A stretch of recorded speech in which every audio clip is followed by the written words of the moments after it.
अस्सलाम वालेकुम people, welcome to defence outpost. तो इंडिया के अंदर इजराइल के जो एम्बेसडर हैं उन्होंने रिसेंटली इंडिया का जो एक न्यूज़ चैनल है उसके ऊपर इंटरव्यू दिया, और वो जो इंटरव्यू है इंडियन मीडिया की एक मशहूर हस्ती अर्नब गोस्वामी ने लिया है, और कुछ ही घंटे पहले इस इंटरव्यू को रिलीज किया गया है। और पर्टिकुलरली ये इंटरव्यू जो है इस टाइम के ऊपर वायरल हो रहा है बिकॉज उस इंटरव्यू के अंदर इजराइल के जो एम्बेसडर हैं उन्होंने पाकिस्तान से रिलेटेड कुछ ऐसी बातें कही जो कि काफ़ी इंटरेस्टिंग है और आपको बताती है कि इजराइल की जो इंटरनल ब्यूरोक्रेसी है उसके पाकिस्तान से रिलेटेड इस टाइम के ऊपर कंसर्न्स और ख्यालात क्या हैं। सबसे पहले उस इंटरव्यू में से एक क्लिप आप सुने, उसके ऊपर हम बात करते हैं।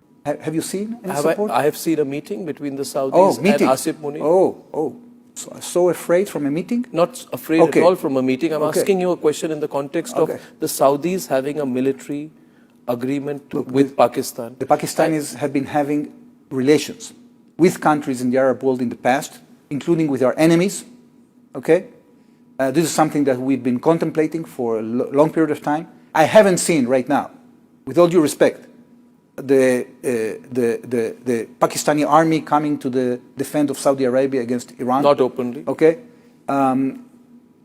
Look, at the end of the day, the truth continues to be exactly what you said.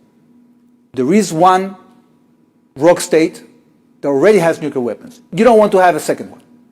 There is one rogue state that already has nuclear weapons. You don't want to have a second one.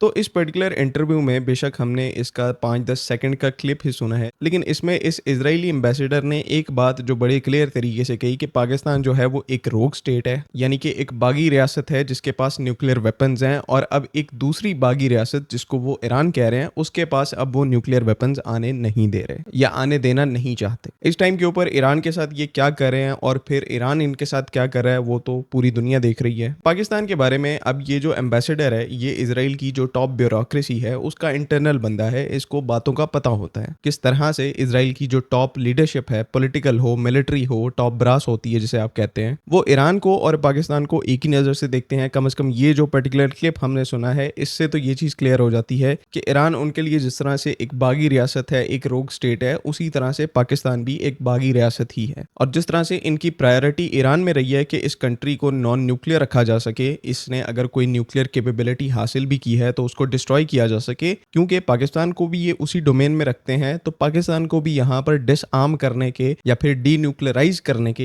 यानी कि हमारे जितने भी nuclear weapons हैं वो हमसे ले लिए जाएं और हमें एक कन्वेंशनल कंट्री बना दिया जाए। इजराइल इस टाइम के ऊपर इस चीज़ के भी ख्वाब देख रहा है, और ये अब कोई नई बात भी नहीं है। लोग समझते थे कि जब से पाकिस्तान जो है वो एक न्यूक्लियर स्टेट बना है तो इजराइल जैसी कंट्रीज जो हैं वो वैसे ही साइड पर हो गई हैं कि अब तो पाकिस्तान के पास न्यूक्लियर कैपेबिलिटी आ गई, अब तो हम यहाँ पर कुछ नहीं कर सकते। मिलिटरीली या फिर काइनेटिक डोमेन में ये बात बिल्कुल ठीक है कि अब वो इस टाइम के ऊपर कुछ नहीं कर सकते, लेकिन ऐसा यहाँ पर बिल्कुल भी नहीं है कि उन्होंने ये रास्ता तर्क कर दिया है कि कहीं ना कहीं फ्यूचर में चलकर पाकिस्तान को डी न्यूक्लियराइज करना जरूर है। ये जो इनकी ख्वाहिश है ये अभी भी इनके अंदर जिंदा है, और सिर्फ इस टाइम के ऊपर ये एक सही वक्त का इंतजार कर रहे हैं कि जो हालात हैं वो इतने साजगार हो जाएं, इनके लिए कहीं से एक अपॉर्चुनिटी क्रिएट हो जाए ताकि ये पाकिस्तान को किसी तरीके से डी न्यूक्लियराइज कर सकें। और ये चीज यहाँ पर एक्सटर्नली बिल्कुल भी पॉसिबल नहीं है। एक्सटर्नली आपको पता है कि पाकिस्तान की मिलिट्री कन्वेंशनल डोमेन में इनको छोड़ेगी नहीं। सारा फोकस इस टाइम के ऊपर ऐसी जो पावर्स का है वो इंटरनली है कि इंटरनली किसी ना किसी तरह से पाकिस्तान को इस स्टेज के ऊपर लाया जाए कि खुद ब खुद ही या तो ये स्टेट जो है वो अपने न्यूक्लियर वेपन्स को सरेंडर कर दे, या फिर इंटरनली इसको इतना तोड़ दिया जाए कि हमें अंदर जाके इनको डिसआर्म करने में, डी न्यूक्लियराइज करने में कोई मसला ही पेश ना आए। उसमें फिर इंडिया के साथ तो ये डायरेक्टली इन्वॉल्व है, और इसमें भी कोई सरप्राइजिंग बात नहीं होनी चाहिए कि इंडिया की जो मिलिट्री है उसके साथ मिलकर इन्होंने कंटिजेंसी प्लान्स को प्रिपेयर किया हो कि किस तरह से हम पाकिस्तान को डी न्यूक्लियराइज कर सकते हैं। ये तो यहाँ पर इंडिया का केस हो गया, लेकिन ये चीज भी साथ है कि इजराइल को इस चीज का भी पता है कि इंडिया अकेले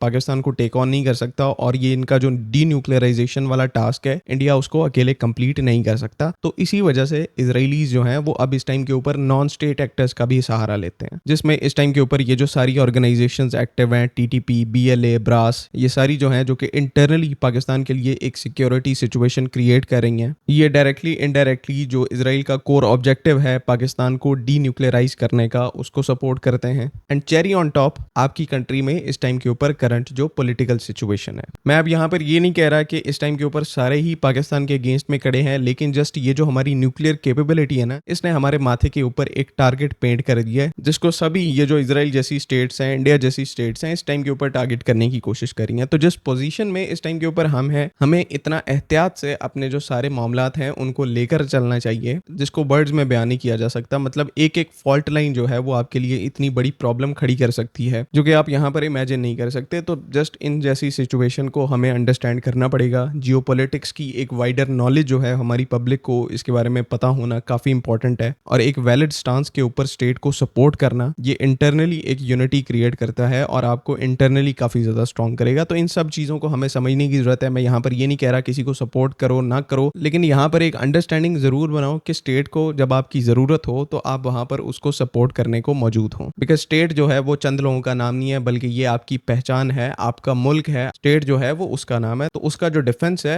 वो हमारी भी इक्वली रिस्पॉन्सिबिलिटी है। और सिर्फ यहाँ पर यही नहीं कह रहा कि सपोर्ट करो, क्रिटिसाइज भी करो। बंदा मुहिब वतन तब तक बन ही नहीं सकता जब तक कि वो वैलिड पॉइंट के ऊपर स्टेट को क्रिटिसाइज ना करे। तो क्रिटिसिज्म करो एंड वाइस वर्सा, फिर अपनी स्टेट को सपोर्ट भी करो। आई होप कि तमाम चीजें यहाँ पर क्लियर हैं। अगली वीडियो तक के लिए अल्लाह हाफिज। पाकिस्तान जिंदाबाद।